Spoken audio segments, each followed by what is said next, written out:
Good evening, everybody. Thank you very much for tuning into the Arseholics podcast. Hope everyone's doing well. So Arsenal have just gone to Stamford Bridge, come away with a point, whether it's a point gained or two dropped. And if we're all happy with that result, or if we felt like we could have done a little bit better, we're going to get into that. But I'm with Chooks, Raj. How you doing, boys? Good, mate. Good, mate. Doing well. Yeah. Doing well. Good. All right, cool. Like, in terms of today's game, I know we're going to go through everything really from start to finish, as we always do. One thing I just wanted to talk about really quickly, just in terms of the actual game itself, and like, to me, it felt very much like a bit of an old. I think I might have said this in the WhatsApp group, a bit of an old school game. And I guess what I mean by that is when you think back to some like big Super Sunday games in the 90s, maybe more so like the early 2000s, you got those games where it was just like really, really intense. It wasn't a particularly high quality game, but loads of tackles going in, very scrappy. Neither team sort of almost not really willing to give too much away, even though it wasn't really that sort of game. But I don't know, did you guys feel the same? Did you enjoy it? Because it felt like maybe for the neutral, it wasn't necessarily the best game, even though it was like quite an aggressive one. And like I say, you were getting loads of these sorts of tackles, and obviously the Caicedo sending off. But just in general, what were your thoughts on the game and the quality of it?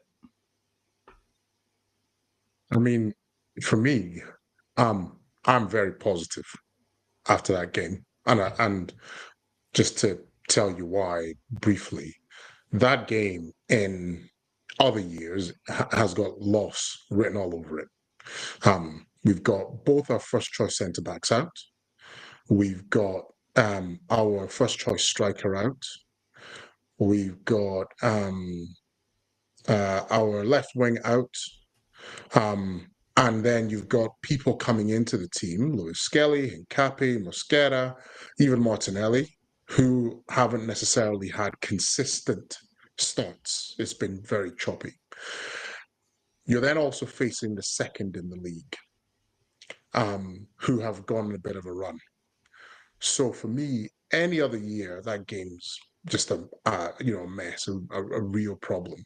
But the fact that we were able to, and I hear what you're saying about the quality of the game, but actually I thought the performance was probably as good as we could have asked for, given the people coming in, given the status in the team, and look, getting away from Stamford Bridge with a point, I'll take that. At the end of this week that we've had, I'll take that all day. So yeah, scrappy game, I agree. But in any other year, that game's a loss. And it actually shows how far we've come, that even with all the changes, we were able to get a point. I was like laughing in my head because it felt like Cheeks didn't even really answer your question. But on this massive pre-prepared monologue on what he thought about the game.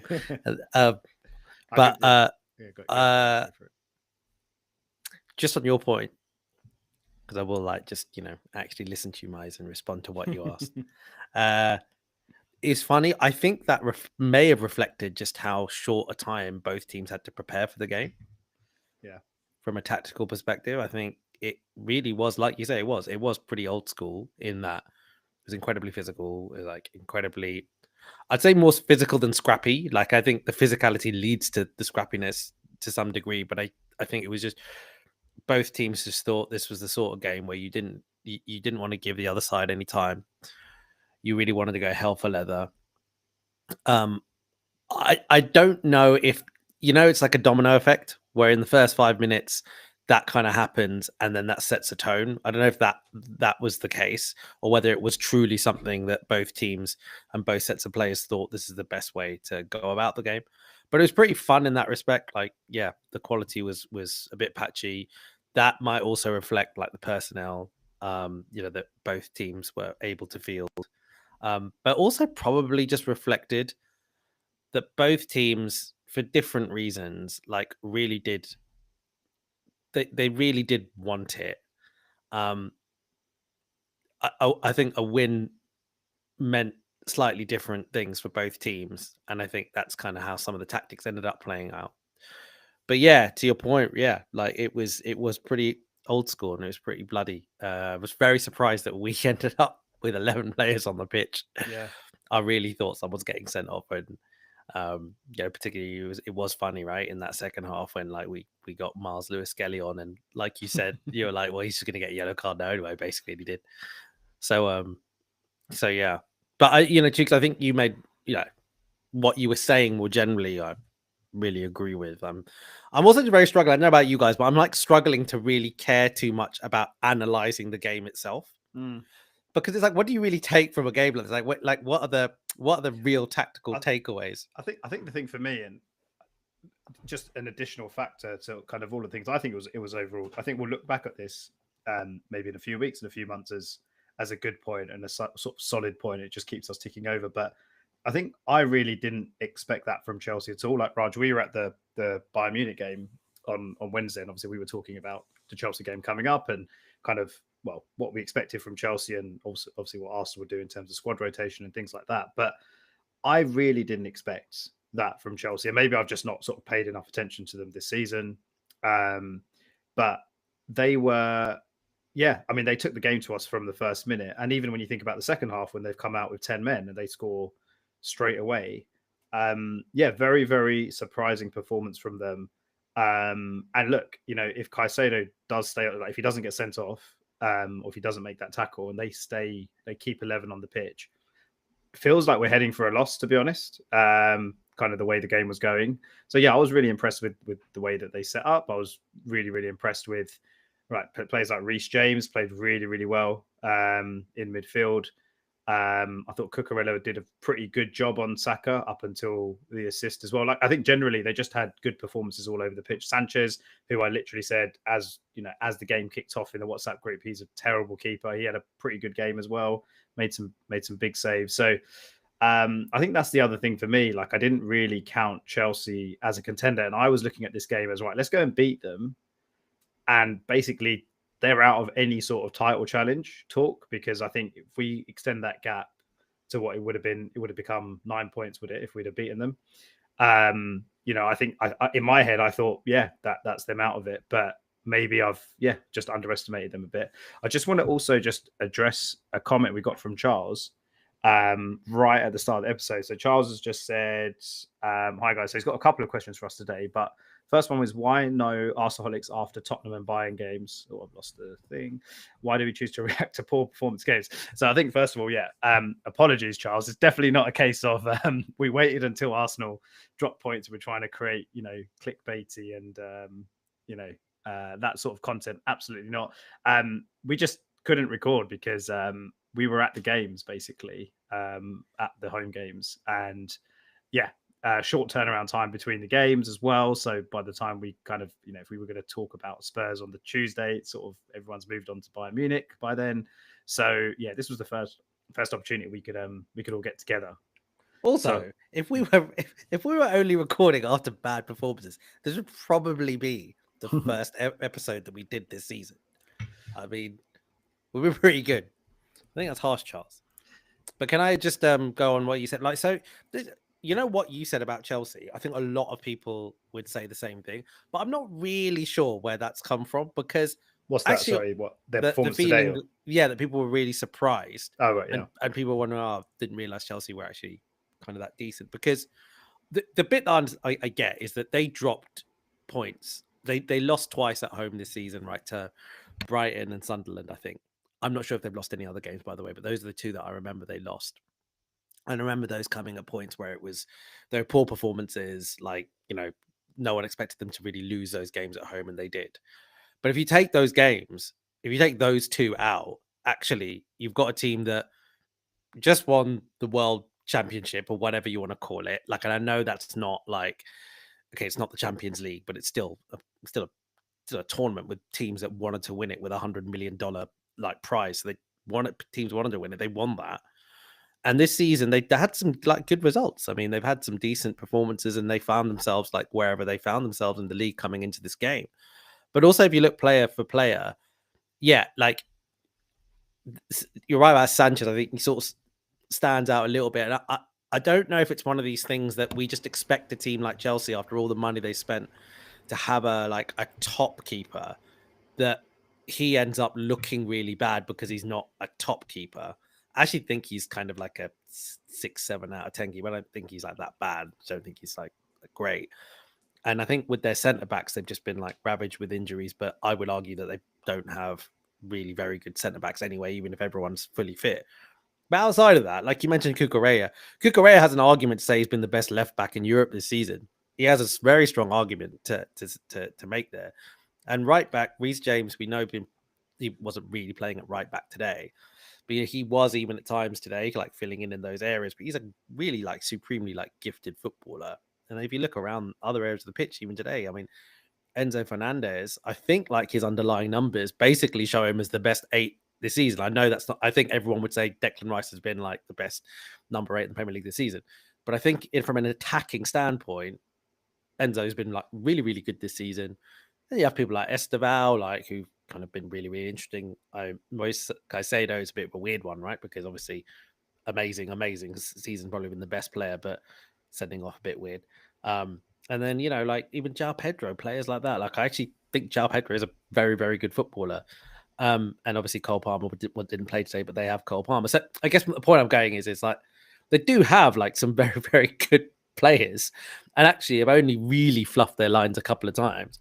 So me coming into this game, I was really, I would have taken a draw before this. I really would have taken a draw. I think when we discussed that, I was very clear about that.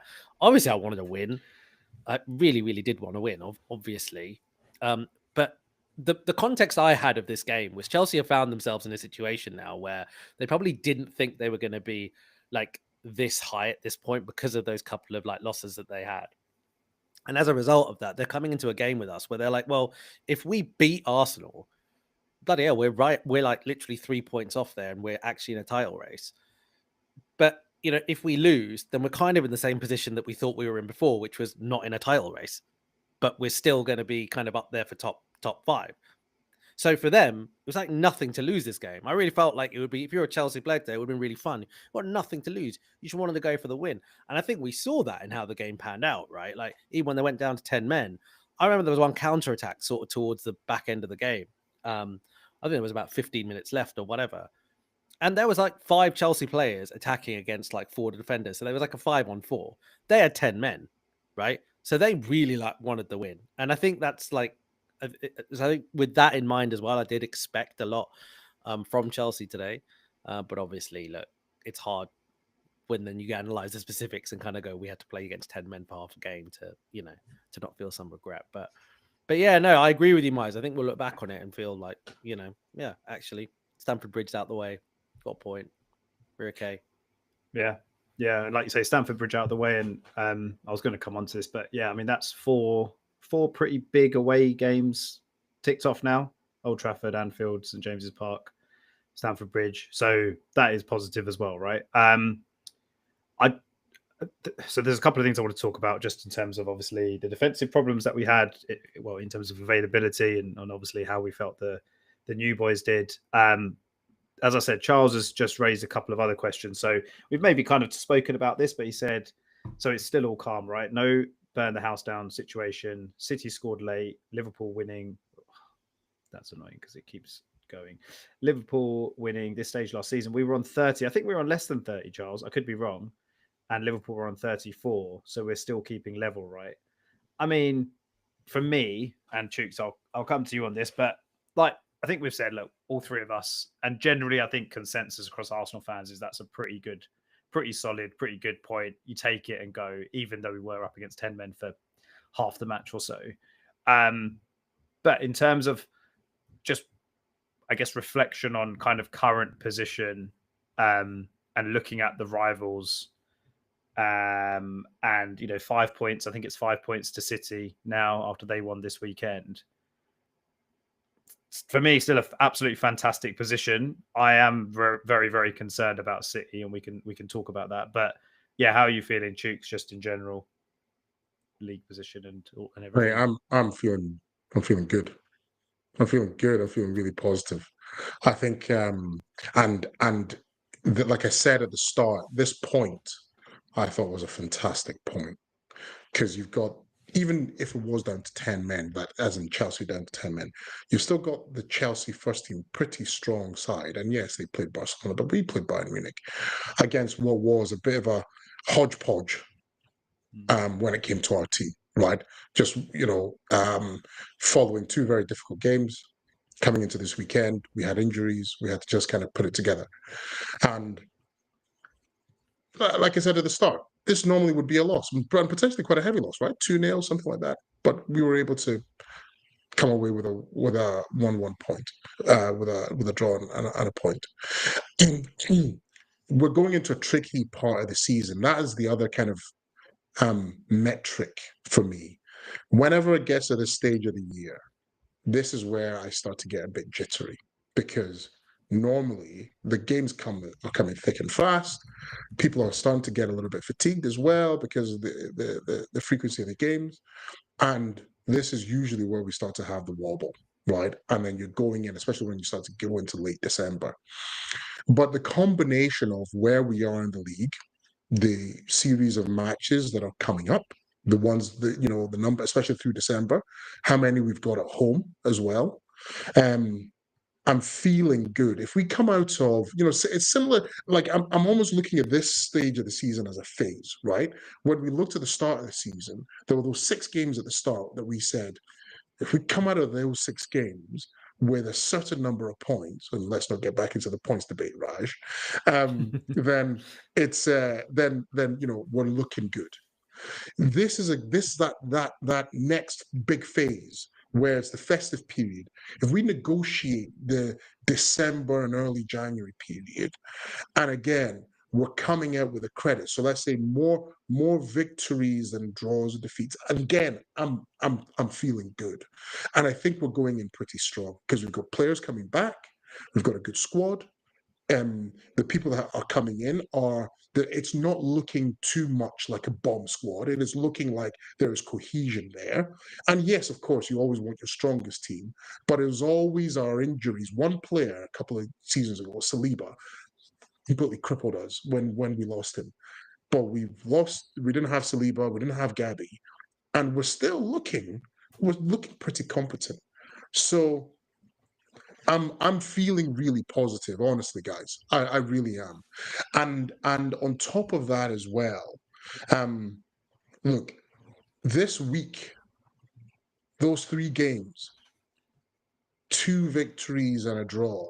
If we had done this podcast before the sequence of these 3 games, I think we would have probably all said, look, if we come out of it with 2 victories, we're pretty good, because that would mean at least 1 victory in the league, victory in the Champions League, and then if there's a loss to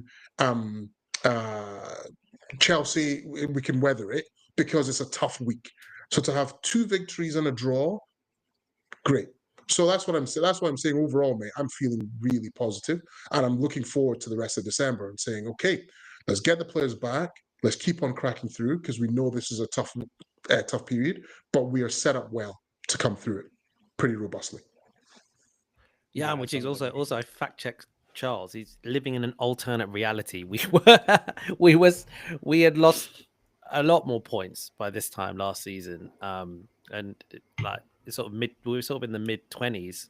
Because remember, we had lost to Bournemouth in that period. We lost to Newcastle. We dropped points against we drew against Chelsea, we drew against Man City, we drew against Liverpool, we drew against Brighton. Do you remember the Declan Rice sending off? Yeah. So we dropped loads of points. So it's nowhere near like what was happening last season. I'm fully with Chooks. Because actually, like, mathematically, we need to really take stock of this, right? We have 30 points. We're about a third of the season through. Okay, so like you're roughly around a 90-point season. 90 points generally wins you the league, man. Like it generally wins you the league. In fact, I think I was looking at this earlier, and I think it's just the last kind of decade has been a bit weird, because we just had that period where Man City and Liverpool were winning titles with like huge kind of numbers. It should be said, right? Even when kind of Man City got to 100 points, they'd still lost 2 games in that campaign. Like there's still going to be kind of these ups and downs that happen. But I think in that 10-year period, kind of prior to 2016, you got 90 points, you won the league. Like people were getting kind of 80s generally. Liverpool got 84 points last season, yeah. So like, you know, so yeah, look, kind of on track for still, but very positive. You mentioned it, you guys mentioned it. Big games already out the way. If you look, I was looking earlier. I don't know what you guys think. I'm sure you'll get onto this, Miles, later. But if you look at the games that are coming up, right, from now until the end of the year, then we've got 4 home games and 2 away games. If we won our 4 home games, and I think in theory they're winnable. Yeah, they're like Wolves, Brentford, Wolves, Villa, and Brighton. Against Brighton. Okay, like those for home games, we should win those 4 home games. We may not, but we should win those 4 games. That's 12 points, yeah. And then like we're away at Villa, and we're away at someone tell me somewhere else. Everton. Let's say even if you draw those 2, so let's say we won 4 and we draw 2, and what's that like 14 points? Is that right? Yeah. Then that's 44 points. That's half the season done, and you're basically on the road to 90, basically, right? So, like, do you know what I mean? Like, it's like when you put all of this together, this is a sort of campaign that still wins you a title, right? Yeah. And can I just jump in and just to reinforce, a lot of the big games are gone. Yeah. A lot of those big games are gone and done, and we still see ourselves sat at the summit. And we've got big players coming back in. That is why I'm just sat here and I'm going, I feel really, really positive. We've negotiated and navigated a period of the season that in previous years would have seen us well off the pace. Yeah. Right, with the squad that we had and the being unlucky with injury, and think about all the injuries we've had already, to this point. So it's not like our luck changed. We had the same luck that we've had in previous years with our injuries, huge volumes of injuries to key players. But we see ourselves sat at the summit, and we've played a lot of the big games with the same luck we've had with injuries, and now players are coming back. That is why I'm sitting here going, oh boy, oh boy, oh boy, right? Obviously, keep a simmer on it, keep it calm, but I'm feeling really positive. I think that's the thing for me, man. Like that, keeping it calm and just not getting too carried away, which we're not, right? No, I don't think anyone is, because we've seen the last few seasons. We've obviously been chasing, we've also been leading, and both times we've come up just a tiny bit short. And it does feel very different this season, but I think, I'm just managing my expectations so my heart's not broken at come May, just in case something does go horribly wrong. I think the other sort of aspect of today's game, which was really, really interesting, and obviously a bit of a surprise because I don't think anyone knew about this or leaked it before, was obviously Saliba not being fit or picking up a knock in training, as the club have said. So it meant that we've had to go with a centre back pairing of Mosquera and Hincapié for the first time, and apparently it's the first time that Gabriel or Saliba haven't featured in, is it 160 league games? Did you guys hear that? I don't know if that's true or not, because that seems ridiculous, but apparently it is. So it shows how kind of, obviously they've both had their injury issues, especially Saliba in the last couple of seasons, but we've always had one of them.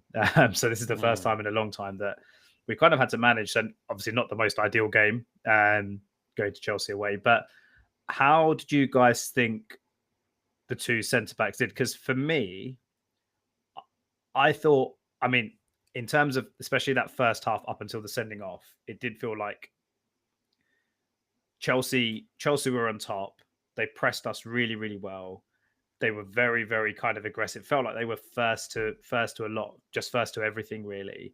And they took the game to us. And I think, I was saying to you guys before the game, my hope is that the rest of the team, essentially, and especially the people like Declan Rice and the attackers, almost take the pressure off the centre-backs and almost take the focus off them by controlling the ball, by taking the game to Chelsea, by being dominant, by having like territorial advantage, let's say. And that it didn't really work out like that. And it felt like both centre-backs, I think especially Hincapié for me, were maybe not exposed, but they had to do a lot. They had to do a lot, especially in that first half. And Hincapié for me, like I'm not sitting here saying I'm writing him off or anything like that, or saying he's a bad player, because I think he kind of grew into the game a bit. But there were moments that maybe it's completely understandable, but I think there were moments that he was a little bit erratic. There was that one time in the first half where kind of a dangerous position for Chelsea, and then I think the ball kind of came to him, and he was facing Raya, and he didn't really do anything with the ball, and then he touched it. I think he tried to control it to do something, to maybe make a pass, and ended up creating a chance for Chelsea. And I don't know, maybe it was nerves, but it just felt like he was hoofing the ball long quite a lot. But anyway, again, like I said, I'm not slating either of them, because it was a tough game and a tough environment to play in. But yeah, how did you guys think both of them did? Hincapié, Mosquera, Raj? Tough. Oh, sorry, Raj. Oh, go. Well, if you want to go, Chicks, it's all good. Tough crowd. I mean, come on, man. You're asking these guys who haven't played together at all, who are coming in to face the second in the league, who, you could also argue they're probably a little bit short of match fitness. And I thought they were personally, I thought they were giants today. I really did. I thought Hincapié just showed a lot of passion. Yes, okay, at times he wasn't as assured. And I think we're spoiled with Saliba and Gabriel, because those guys are not normal. They are at an abnormal level of defending and understanding. I actually think the way that Hincapié and Mosquera played today was a good defensive display and partnership. And again, personally, I don't think I could have asked for much more than what they gave. And there's always going to be, and again, it's the setting, right? Remember, it's Stamford Bridge, is at the moment your biggest rivals, big game, all the pressure's on you. And I thought they stood up well. I'm surprised that you were focusing on them and you didn't actually mention the person who didn't have a good game today in defence, and who was Miles Lewis-Skelly. Well, hang on. Let's just clarify. So I've not said at any point that they've had a bad game. I wanted to talk about the two of them because obviously, like I said, first time they've come into the team, first time they've played together. No Saliba, no Gabriel for first time in 160 or whatever it was, right? So there's obviously a focus on them just to see how they did. I'm definitely I think I made it pretty clear. I'm definitely not sitting here saying they had a bad game. I was just pointing out some things I noticed specifically about Hincapié. And yeah, it probably is a case of it. He's one of his first appearances, getting used to playing in this team. Tough atmosphere, tough crowd. I mentioned that as well. But maybe that is all it was, and there's nothing there to worry about. But I was just highlighting those points. But absolutely, I don't think either of them had a bad game as such. And like you say, they're not Saliba, they're not Gabriel. So maybe there is a case of we're just used to seeing that level of kind of defensive dominance and performance every week. And yeah, maybe we have been spoiled. So yeah, I don't want this to be clipped up and to be like Myers hates, I guess just before Raj or anything. Just before Raj kind of jumps on, I remember there was one moment where, and I thought it was brilliant defending. I can't remember who it was from Chelsea had broken down the right. He was in the box, right, and for all intents and purposes, he had a direct line of sight to goal, and he was going to take a shot. And Hincapié made a magnificent tackle. I mean, magnificent tackle. High risk. If he got it wrong, had penalty written all over it, maybe, and it could have been a disaster. And it was a sensational tackle. And then he stood up and he just glared at the guy, right, almost like, "Not today, mate." Yeah. And I just thought that is character all over it, especially in what you're being asked to do in this setting today, in this scenario. I think that guy is going to be huge. And I mean, it's going to be hard to break up the Gabriel Saliba pairing. But the reality is that any moment that those guys need to be subbed in and swapped in, it appears anybody's injured. Honestly, I feel as assured as I have in years in terms of our defense. With them being the I don't want to call them backups, but let's say the rotation players. I think they're fine defenders. And today I actually like their performance. Raj, I'll let you come in, mate. I wouldn't.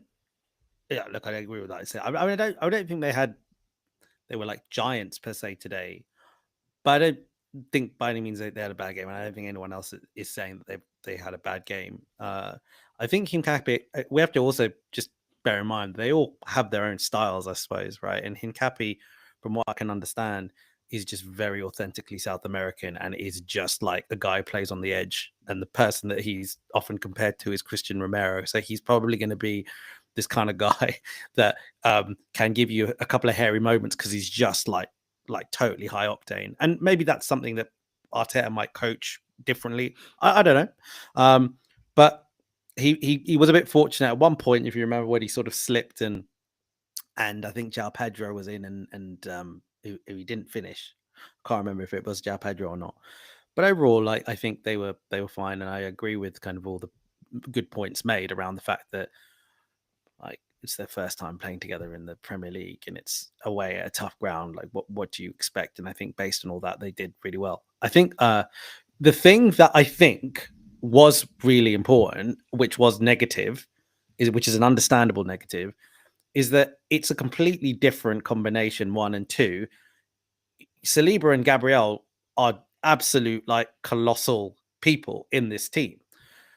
We are blessed. They are 2 of the best centre-backs in the world. They're probably the best centre-back partnership in the world, and they're a really established partnership. And don't underestimate what that means for everyone around them. Like, ignoring the actual defending, ignoring the actual art of defending what attackers are doing, everyone around them plays with a certain amount of understanding and confidence based on the fact that they've got Gabriel and Saliba there. That also includes David Raya, when he's receiving the ball and where he's going to go with the ball. There's almost a certain amount of telepathy and kind of understanding. And I think like what you said, Miles, around what you perhaps expected the rest of the team, perhaps people like Zubamendi and Declan Rice, to do to sort of mitigate for the fact that these 2 weren't there.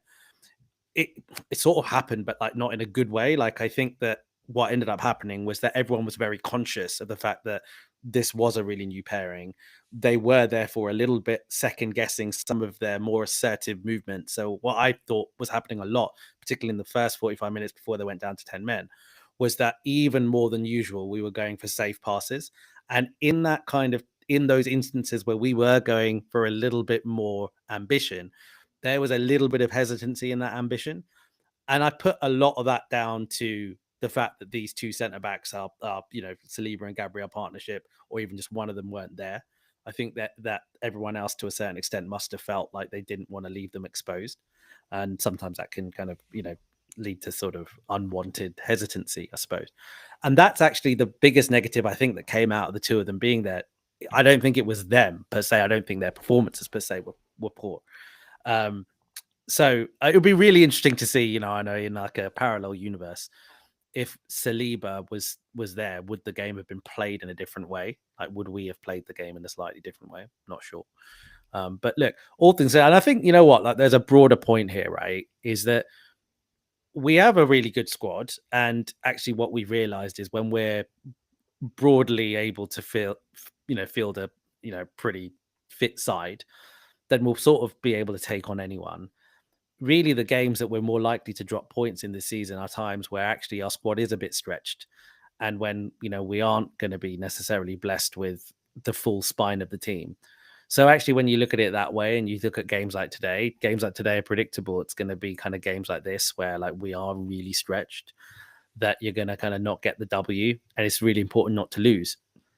And it's our worst performance of the season, arguably, but like in possession, in a really stretched squad at this moment in time, because even though we've got players like returning, Odegaard, Madueke, Gyökeres, they're not fully fit, right? So that makes a difference as well. So yeah, look, I know I've kind of gone off a tangent, and you were talking about that kind of the central 2. But yeah, look, man, overall, and it's good that they get minutes in a tough game like this. It is really good that they get that kind of experience of one another. And who knows, guys, maybe we're looking into the future somewhat with the 2 of them. You never know, right? Like, if things go magnificently well for us this season with Saliba, with the Premier League and the Champions League, maybe we win one of the 2 in an, utopia, we win both. Let's not even get ahead of ourselves, but let's say we win one of them.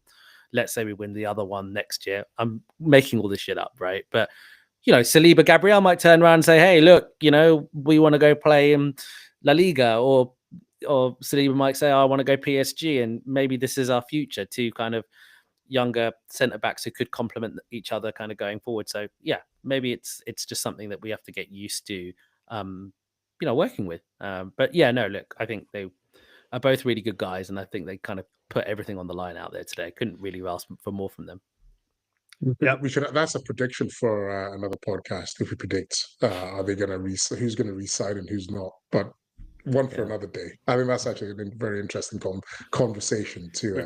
We tried having and those analyze, conversations before, Chooks. I think before you joined the pod, like with Aaron and with Nero, and like, yeah, I remember we were like doing transfer window predictions and things like that, and who do we need to sign and who should we sell and all this, and I think we got it all wrong, to be honest. So yeah, I don't think we were close, but all right, cool. Yeah, it's going to be really interesting to happen. We'll see what happens now, because obviously Saliba's now picked up a knock.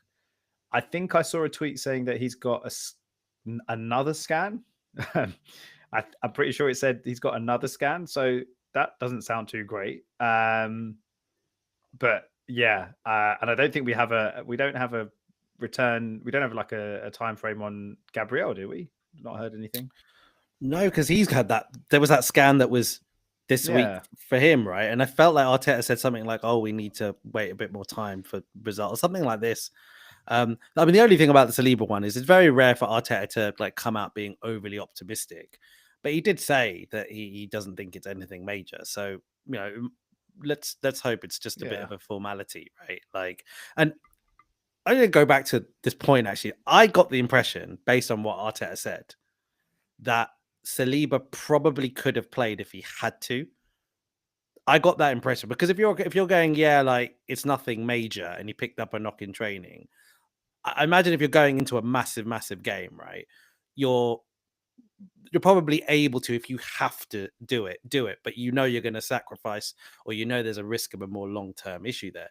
I think that does speak to like how both teams treated this to a certain extent, because I don't know if you saw the interview with Maresca afterwards. Maresca basically said, because Reece James played 90 minutes, there's no way he can do it next game, right? So it's one of these that, for us, I think we are taking a much longer term view of this squad, and therefore, if Arteta thought I have to win today, I think the lineup may have been very different. It may not have just even been Saliba, it may have been some other players, and I think he's just trying to navigate this period, man, because I think we as fans have been looking at this as these 3 games, like this really tough week. I don't think Arteta's going, I've got Brentford in a few days. Like, this is just going to keep going on, man. Like, I can't I can't just think of, these like tough weeks. I need to think about this like longer period. So yeah, we got to put stuff like that into context as well, man. Absolutely. I want to talk about Brentford and just the games coming up, but just before I do, I think, and unless there's anything else you guys wanted to talk about from the game, there's quite a lot to talk about, but I'm interested just, from your perspectives around some of the subs that we made. And it's really hard analyzing this stuff because you never know how fit people were and stuff.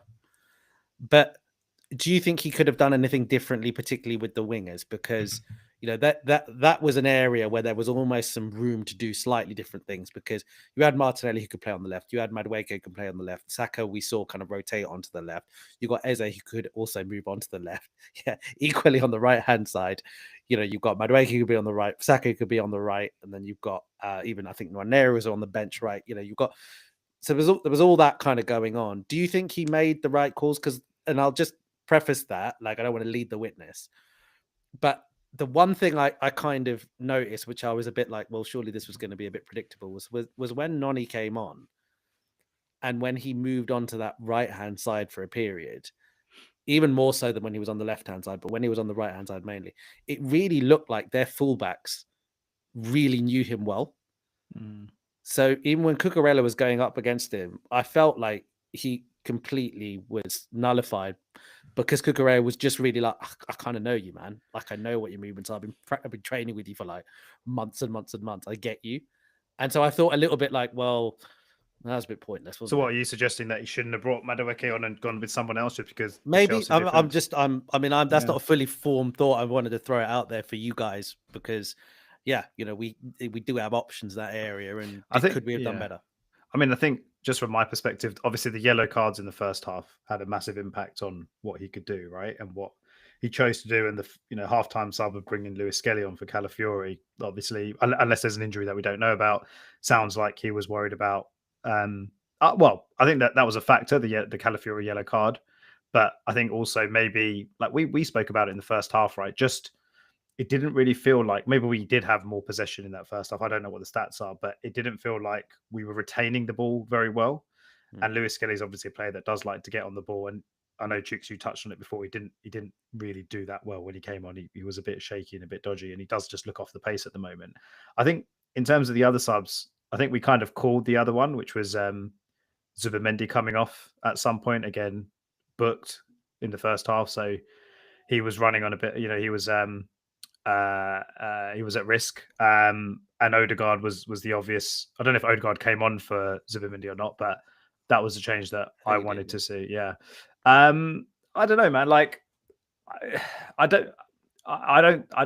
very hard to say if there were any other subs that he could have necessarily tried. Like, I don't really look at it as the Chelsea players know Madueke, so then you just like almost don't use him. Like, he's on the bench. I think Martinelli had a pretty quiet game today. So I think just trying something a little bit different down the flanks made a lot of sense. And so I don't think that was necessarily a bad sub. I think the interesting thing about Cucurella, just slightly on a bit of a tangent, but I was thinking this about Saka. Like, I thought Cucurella played pretty well against Saka today. And he's one of those defenders, like you were saying, Raj, like arguably one of the best fullbacks kind of that there has been this season or this year. But he's one of those defenders that I don't think he's particularly great at defending.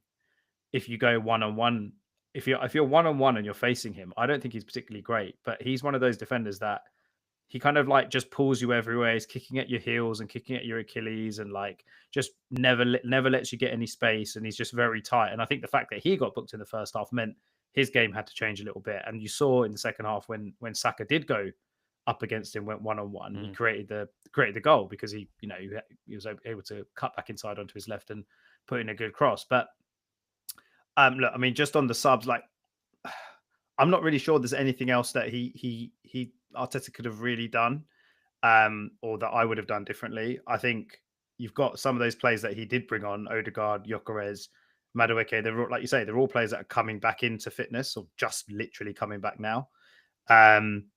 And so it's probably quite a lot to expect them to really change the game. And we've already spoken about kind of the type of game that it was. And Arsenal we didn't play particularly well just overall, right? So no, not really. I don't think so, man. Like, they're probably very close to the subs that I would have made. The one thing I will say, and this is again is a slightly different point, is the last 3 games, right? 3 huge games this week.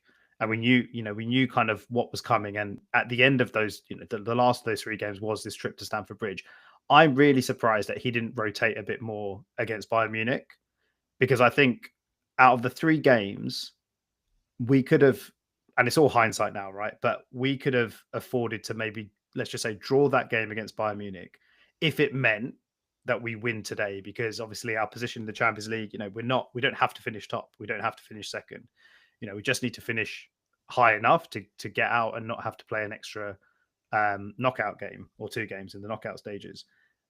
And I think if you'd asked me, I think most Arsenal fans would agree, I would sacrifice that win on Wednesday, as amazing as it was to be there and everything, for a win today. And look, maybe it wouldn't have panned out like that, but I'm quite surprised that he didn't just rotate a little bit more on Wednesday, knowing that at the end of the week, and with Chelsea having an extra day's rest, we've got this trip to Stamford Bridge. But that's the only thing I would say, not necessarily directly about the subs, but just more how he managed everyone's minutes for these 3 games. But yeah. And just one additional perspective. And when we spoke at the start of the podcast about, the performance, and it felt a little bit 90s, etc. I'll tell you what, I think the person who dictated that game the most, in terms of how it was played, was the referee. Because obviously everyone sets up a certain way. Everyone wants to go and play the game, and we've made the changes. But no one can predict when you get something like 4 yellow cards in the first like 25, 30 minutes. What was it, if I remember correctly? And then before even the end of the end of the first half our team were on yellow cards.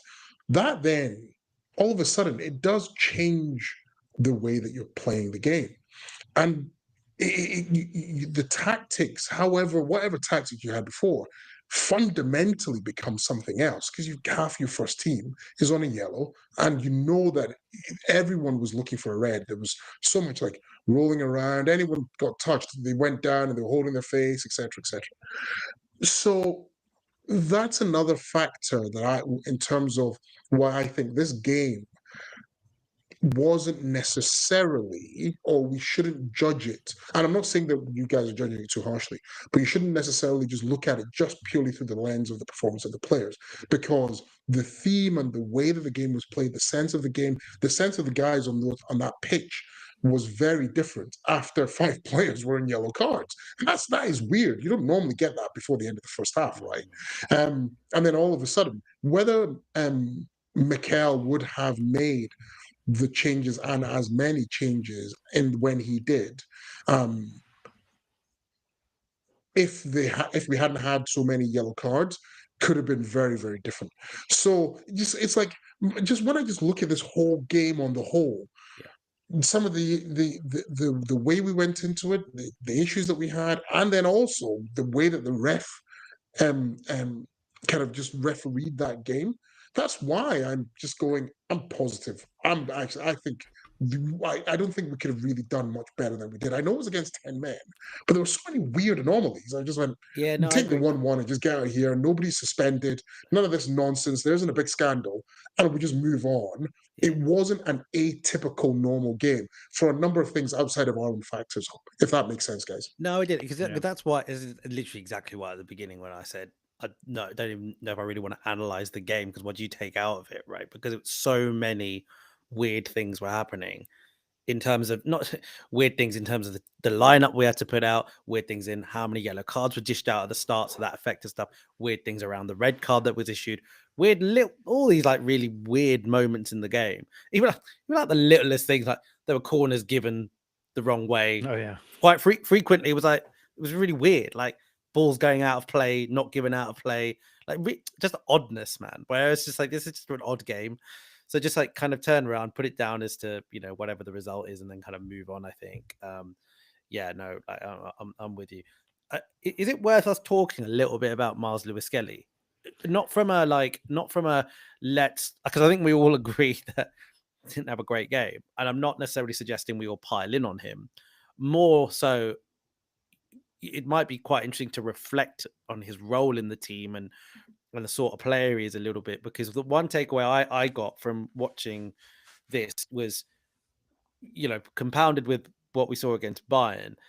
I worry Miles Lewis-Skelly just isn't the sort of player who's very good at coming in cold, whether that's starting, whether that's coming off the bench.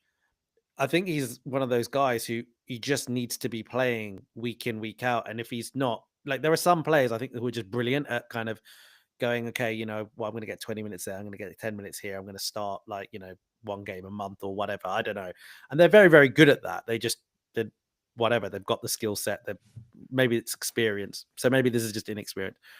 But I worry about him a little bit, because the more and more stuff like this happens, and the more and more, the Calafiori kind of left back experiment, in terms of how he plays, that's really effective. The more and more we kind of do that. I think it makes it harder and harder for Miles Lewis-Skelly to be the answer to some of the problems that we have in game, or like even through rotation, because Hincapié is there and can play left back as well, and plays left back, I think, for Ecuador, I want to say. So I know that. Do you have any thoughts on Miles and his role, and what you think of him as a player based on what we're seeing recently? I don't know, man. Something's up. The reason I say that, right? The reason I say that is we've seen, so Lewis-Skelly, there's no doubting his talent. No doubting his talent. So he's shown it time and time again. He's robust. He's got character. He's faced up against some really tough situations, and he's grown with those tough situations. I get a sense that just from what I've seen, something is off. And actually, you know how we said there's been for quite a while now, we were saying, Lewis Skelly did nothing wrong. However, Calafiori has just got that position cemented, right? Cemented. And don't get me wrong, it's not because he doesn't deserve to have it cemented. He's a brilliant player. But there's just something strange about how cemented Calafiori does have that position, right? There's like no ifs, no buts, no questions. And when you do see Lewis Skelly, what went through my mind is I wonder if this is just what Mikel is seeing in training, and he's been seeing it for a while, and he's gone, and like we don't know what's happening behind the scenes, but there's just something not quite right, and he's gone, yeah, okay, it is Calafiori all day, every day, every game. And then when I need some game management. So Lewis Skelly has almost gone back to being an 18-year-old new up-and-comer that you're thinking, I'll bring him in only if I absolutely have to, because he's still young and he needs to learn the ropes. But he's not someone that I'm going to rely that spot on, which he was last season. So that's why I'm saying, for me, something's up. Just what I've seen performance-wise, I'm going, okay, it's not that Calafiori he is brilliant, but that's not the only factor. There's something else that Mikel is seeing, and he's gone, at the moment, can't quite trust him and have him as that kind of, yes, Calafiori, but it's Calafiori and Lewis Skelly. It's just Calafiori, and I've got an 18-year-old kid who I'm going to try and kind of bring in a bit more into the team, but he's still a little bit raw. That's how I'm viewing things at the moment. Only sort of thing I would say in kind of maybe in slight defense of Miles Lewis Skelly or just in response to that, to look at it slightly differently. And you said it, Chicks, he's 18.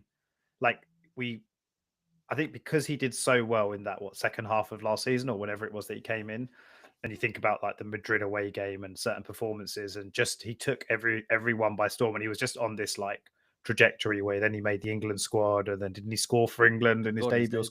Yeah, and it's like, and everyone was talking about him and raving about him as he's Arsenal's left back and England's left back for the next 10 years, and I think that plays a part in it as well, where he's almost like, the kind of expectation on him at such a young age, based on 6 months or so of being part of the first team and doing really, really well. I think that maybe that's just sort of also kind of like, that's why we're talking about him in this way. And if you think about it, really, like the guy that he's up against is no mug, right? He's an Italy international. Established Italy international, and loads more experience than Miles Lewis Skelly. And maybe this was just always sort of the plan, right? As opposed to there is, like you say, like conspiracy theory, there's something up. But it is a bit concerning. But I think maybe for me, I think it's more just a case of give him the benefit of the doubt. He's basically a kid. He's still working out all this stuff, right? Like Raju said, there's some players that can sort of come in almost like a Trossard. I know Trossard's been starting recently, but Trossard, it has that knack of, it's different for attackers, but he has that knack of being able to come off the bench, or you call upon him for certain situations, certain games, and he'll do a job. He'll pop up with a goal or whatever. Whereas it doesn't feel like Lewis Skelly is quite ready for that at the moment. But maybe that's just completely fair, man. Like he's just not developed enough yet, or he just hasn't got that experience. And that's the only thing I would say. I don't look at it, and I wouldn't look at it and I'm massively concerned. And we're sort of also saying for certain other players, we're saying, well, today was a really tough kind of atmosphere, and Chelsea were very good and they made it really difficult for us. So we're giving certain other players the benefit of the doubt. I think you could probably say the same for him. He does look a little bit off the pace. Can't lie and can't pretend that's not the case. But I mean, look, the way that our players are, we've got this like revolving door of players coming in and going out with injuries. I'm pretty sure he's going to get a run in the team at some point. Like, I don't see Calafiori staying fit the entire season. So, we'll see sooner. We'll probably see quite soon. And if he gets that run, he may end up kind of getting back to levels that he had last season, and everything's fine again in many ways, right? I think in the interim period, you think about where we are in our evolution and the standards that are being set. Arteta, I think, will feel really uncomfortable at the idea that there's someone in that back line that might be targeted by other teams, and I think that might work as a bit of a hindrance in him getting kind of more minutes unless Calafiori gets injured. The other thing that to factor in that I guess we forget is we don't know what the plan is for Miles Lewis-Skelly long term, because he played left back last season, but he's not a left back. He didn't come through the academy as a left back. So is the idea that he will kind of at some point go into that central midfield career path, if you like, right? Is that possible? And therefore, is that something that therefore he's not getting too stressed about at the moment, or the club aren't getting too stressed about the idea that, they brought Hincapie in as well and he can play left back? Like, I don't know. That's probably, not for us to figure out now, but yeah, like it is interesting. And I feel a little bit sad about it because, like you say, Mize, it was basically this narrative that developed of, not only is this Arsenal's left back for the next 1,000 years, but it's like England's left back nailed, and we've now, like in the blink of an eye, got into a situation where he might not even be guaranteed to get on the plane to the World Cup in the summer. He's gone from like the nailed down left back for, forever to so yeah, interesting. I hope he's okay mentally, basically. I hope everything's okay there. And, there's everyone's kind of, But there were supporting him. some. Look, I do think there's something. There's just something else there. Some of the decisions he made on I've never seen him make some of those errors that he made. Never. I mean, like I said, this is someone who is full of character, who's ambitious, who was playing with no fear. That doesn't just come because you've got a bit of a run. That is just part of your DNA. You either have that or you don't. It doesn't necessarily just kind of appear.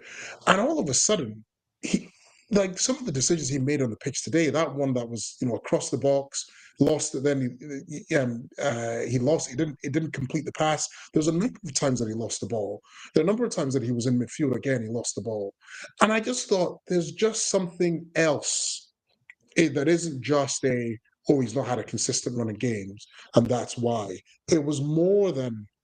I just feel it's more than he's just off the pace, because anytime I saw him last season, even when he was just coming in new, he played like someone you would hope at his age and his level would play, which is no fear, nothing to lose. And he's still at the no fear, nothing to lose. So if he doesn't have that anymore, then that, I would say for him, that's an issue, right? Because you want somebody at 18 to kind of be engaging in that way, and then you're molding him. But if he's already kind of playing and there's passes going away, or he's not making the right decisions, there's something else, I think, in the background there and the subconscious there, personally, that I think is affecting him. That's why I'm saying there's something else, something's up. But I don't know what it is. Okay. I guess time will tell. Time will tell. We've gone about almost an hour. We haven't mentioned, I don't think, our goal scorer, Mikel Merino. And look, we are pushing an hour, so we're going to have to wrap up quite soon. But I just really, really wanted to quickly mention this guy because I know, Raj, you're a massive fan of him. I really like him as well. I was a bit critical of him in the first half, actually, as in it was a very minor point, and I said it in the group chat. But he was dropping into midfield quite a lot, as he does, as you'd expect, and seemed to give the ball away a couple of times with some really sloppy passes. But that was just a really minor criticism. But obviously, look, this guy, like, like he's just, Raj, you love using the term, he's inevitable, and he genuinely is, in terms of like, he's one of these players that I think as Arsenal fans, we see like he does do a lot of good work, and he's filled in that as this number 9, this false 9, fantastically well for us. A lot over the course of the last calendar year, let's say, but again today he pops up with a with a crucial goal in the right place at the right time. And I don't think anyone had any doubts that he's going to finish in that situation, because he genuinely is a very, very good finisher.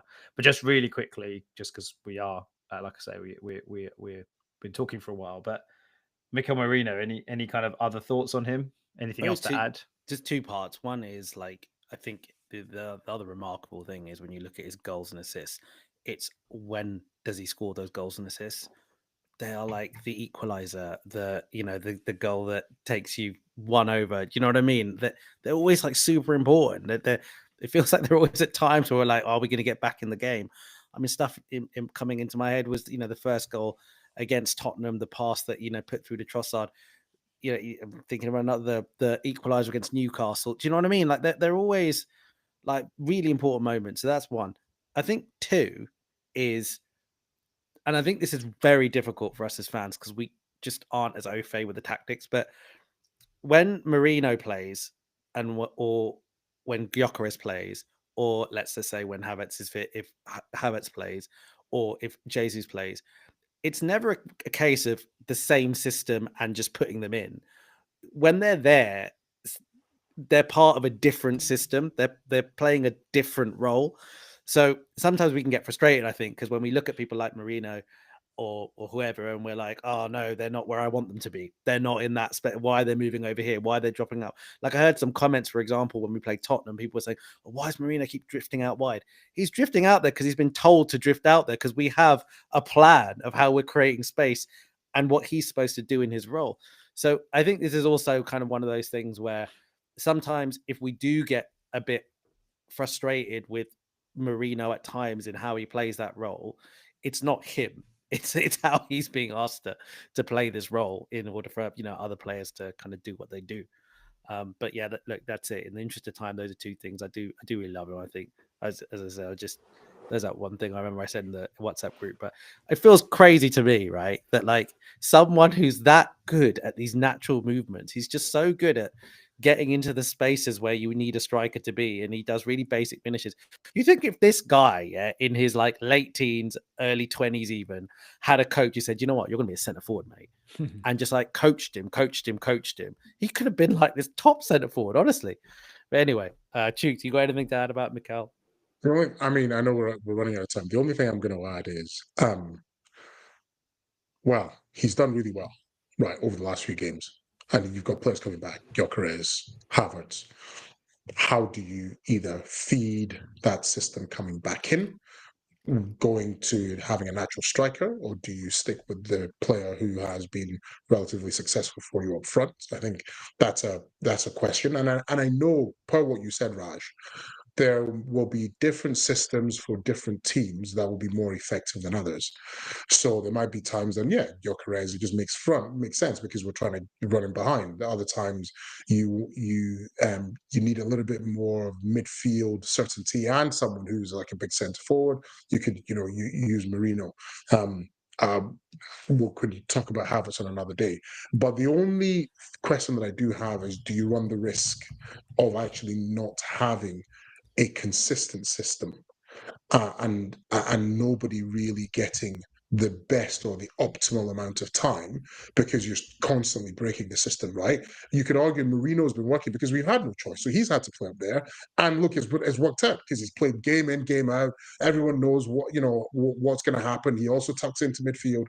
If you start chopping it, all right, Gyökeres this game, Marino, I wonder if we run the risk of actually upsetting what is a relatively settled and suitable system that gives us and works for us.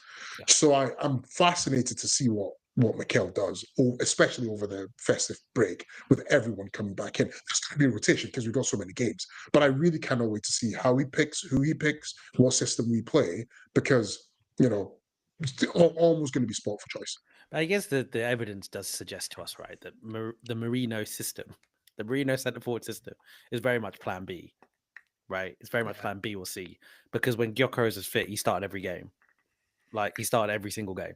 And then, like, we got injured, and then we went to the Merino system. So, on the evidence of the season, you think that. But I agree with you. I'm more intrigued. Again, this is another episode. I'm more intrigued to what happens when...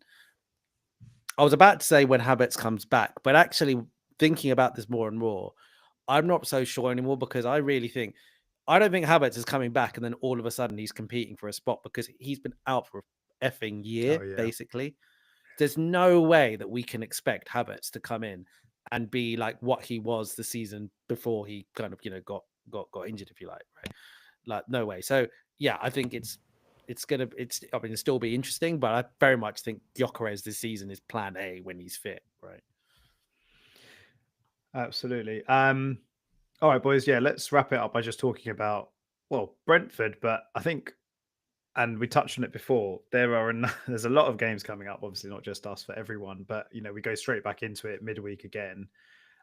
Just in terms of who we have got coming up over the next couple of weeks. So Brentford at home on Wednesday, then Villa away on Saturday. After that, Villa now up to 4th place, which is pretty impressive.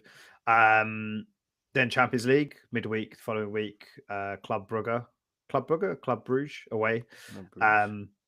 Then Wolves at home on the Saturday.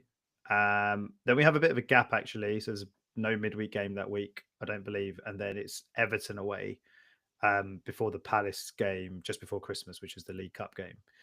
So lots of games, and like we've spoken about rotation, and we've spoken about injuries and players coming back and all of this, and what's a defensive centre-back partnership going to be? So there's lots of questions and lots of things for Arteta to think about. But and I guess off the back of a very, very tough week where a number of players have played the majority of those 3 games, I would like to think Arteta's really got, this is one of those games where I think it's not an easy game. It's not a gimme. It's not, absolutely not. But at the same time, I think you've got this squad for a reason. I think he needs to use it a little bit, given all of the other fixtures that are coming up that I've just mentioned. And to be fair, that's not, once we go past Christmas, it's still pretty hectic going into early Jan as well.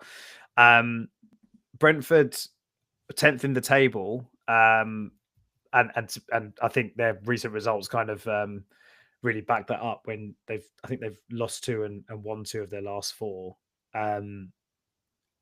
For me anyway, look, just I'll give my prediction and just my thoughts really quickly. Like, yeah, this needs to be a win. It has to be a win. I think Brentford are a decent team. They could potentially cause us some problems, but ultimately I think, we've kind of done the hard work this week and got the results that we needed to. And now it's a case of, right, these are the teams that we just need to dispatch. But I think the main thing for me is, like, I want to see Arsenal turn up to these games and just be professional and do the job. But I also want to see how Arteta, as I said before, kind of manages the squad a bit, because this has been a criticism of his in the past, right? When he hasn't had the squad and he's felt like he's had to play the same 11, he's had to push players into that red zone, and we've kind of paid for it. And I just feel like now is, you've got, it just says Raj had to drop off, but that's okay. We'll carry on. Yeah. So for me, I just think, I want to see a little bit of rotation. Maybe Madueke starting, maybe even someone like Norgard, against his old club. That would be quite nice to see.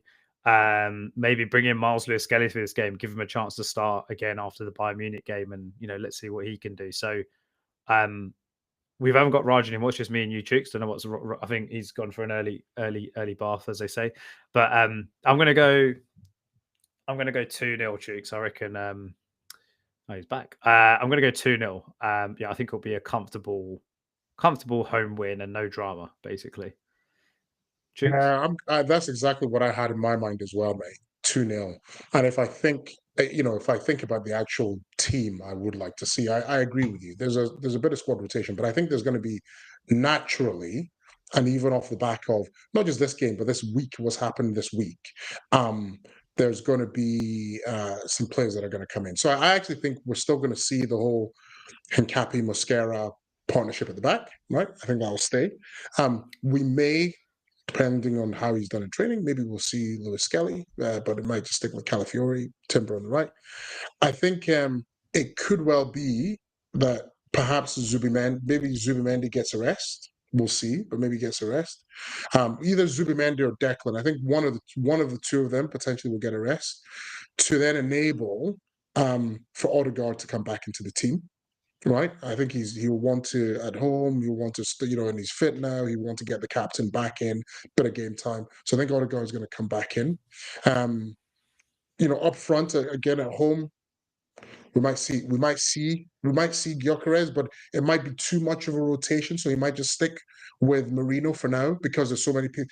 There's been so much change. He might just stick with Marino up front for the time being. Obviously, we'll have Saka on the right, and I reckon potentially Madueke kind of starting on the left.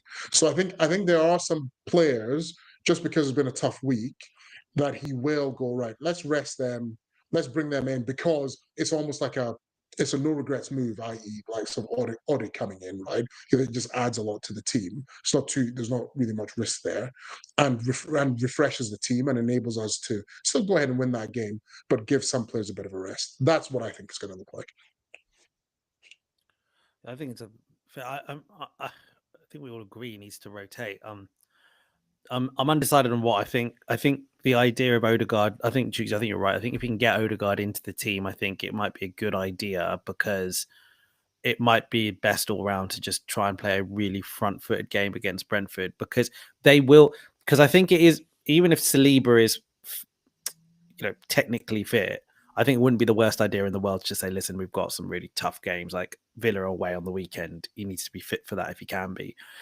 I think on that basis, it's quite possible that Brentford may target our centre-backs, not because they think, again, that they are bad centre-backs, but because they're not bloody Gabriel and Saliba, and it's a different combination.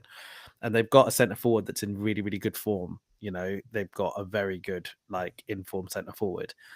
And so I think they could do that. And I think the way for us to then combat that is actually just to say, hang on a minute. Let's remember who we are. We're at home. Let's kind of go for this. So I like the idea potentially of, maybe even resting Zubimendi and getting Odegaard in there. I do like that. It's really interesting. I'm really not sure when his plan is, or if he has a plan of giving Declan Rice a rest. Declan Rice is a machine. We know that, right? But Christian Norgard never gets any minutes. So I can't just see him randomly starting Christian Norgard. And again, because of the situation with the strikers, it's just meant that Marino also kind of needs almost some energy saved, if you like, to be able to play centre forward. So yeah, I'm not sure. But he's got wide players that he can rotate. He can start Madueke if he has to. I don't think that's the worst idea in the world, by the way. Maybe starting Madueke at right wing and letting Saka sit out for a midweek game. So we'll see. But what am I going to go for? I'm going to go for Arsenal winning 3-1. Oh, conceding another goal. Okay. Yeah. Interesting. And just look, we obviously need to wrap up. The only other thing I wanted to cover was just the other games, because I guess now we're kind of, I mean, it's still early, but we're obviously, I think we now know most likely challengers. Definitely Man City. I'm very much looking over my shoulder or looking over the shoulder and seeing Man City, just really worrying that they're just gonna go on this run, that even though they're being really inconsistent at the moment, they've got the kind of pedigree to do it. They've got the managers to do it, and they've obviously got the best striker in the world that could fire them to just getting those wins. And I am worried about that. But they've got Fulham away this week, midweek. And if we look, let's say Chelsea as well. Have got Leeds away. And I think, Raj, I think it was you, I might have missed it, or maybe I got this wrong. I think you said you thought that one of them might drop points, whereas and correct me if I'm wrong if you didn't say that, but yeah. You did, yeah. I don't see that at all, man. I see City and Chelsea winning both of those games pretty comfortably, to be honest. And so I think that just means we just need to do the same, right? We just absolutely need to do the same. I can't see City dropping points to Fulham as inconsistent as they have been this season.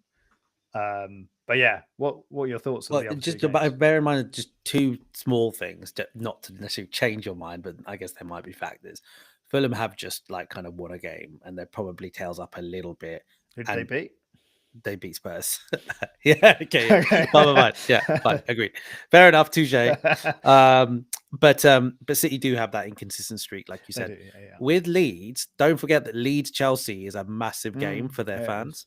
Leeds hate Chelsea with a passion. Hate Chelsea, right?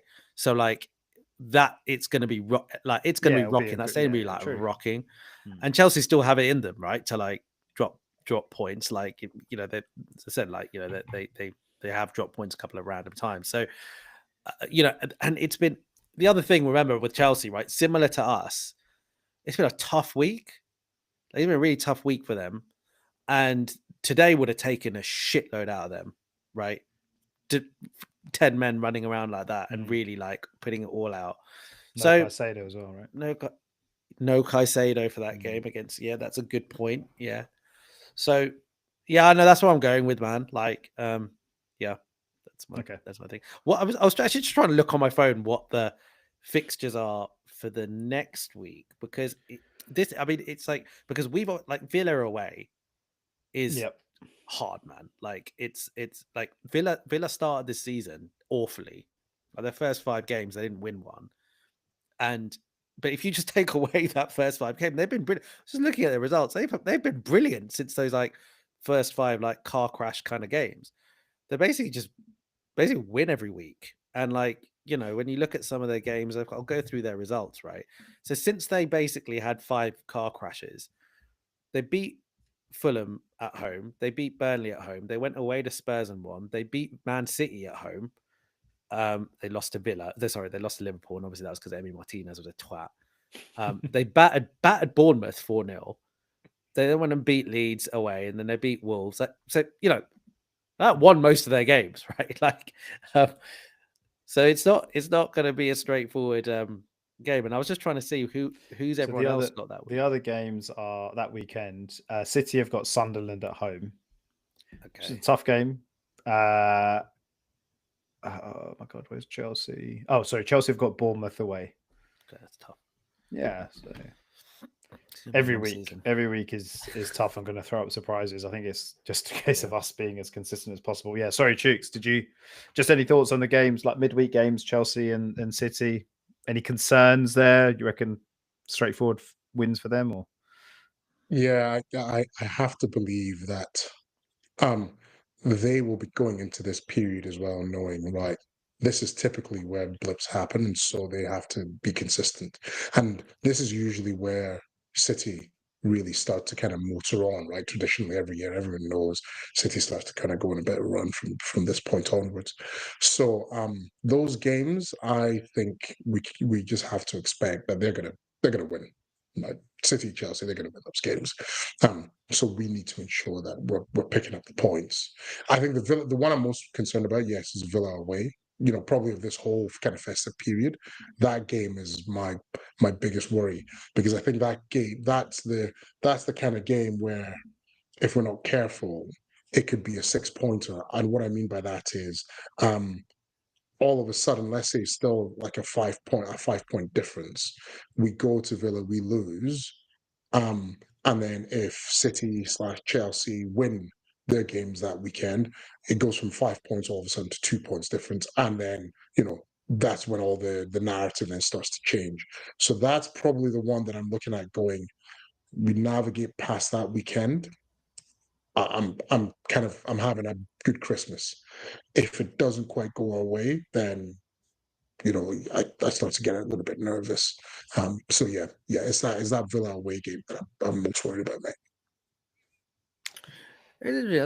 As almost like a closing thought to like throw out there, I do think our fans need to accept the idea that we will drop points every now and again, and they also have to accept something which I know it sounds like a bit odd, but like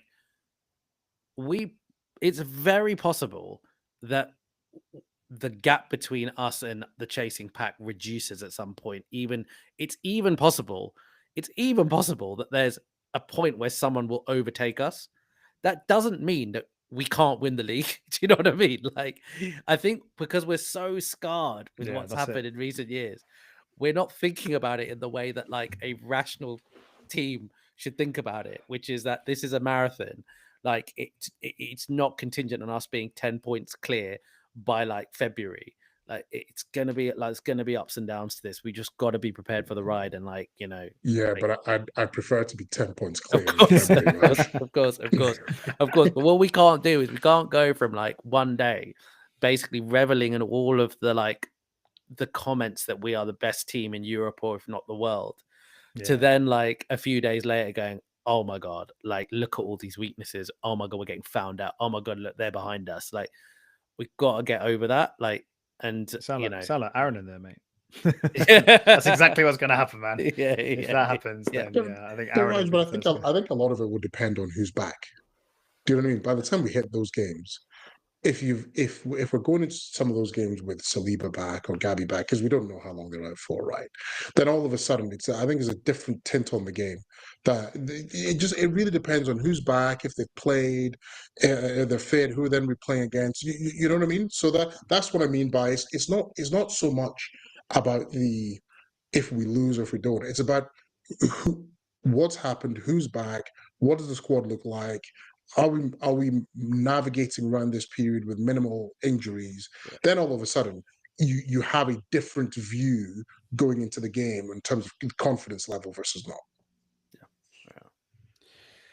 All right, boys. On that note, great to chat to both of you. We move on to Brentford and Villa. Let's hope we get the wins there, and we'll see where we are. But nice one, boys. Thanks, we guys. will chat to you next time. Thanks everyone for tuning in. See you later. Thanks, boys. Speak soon. Yeah.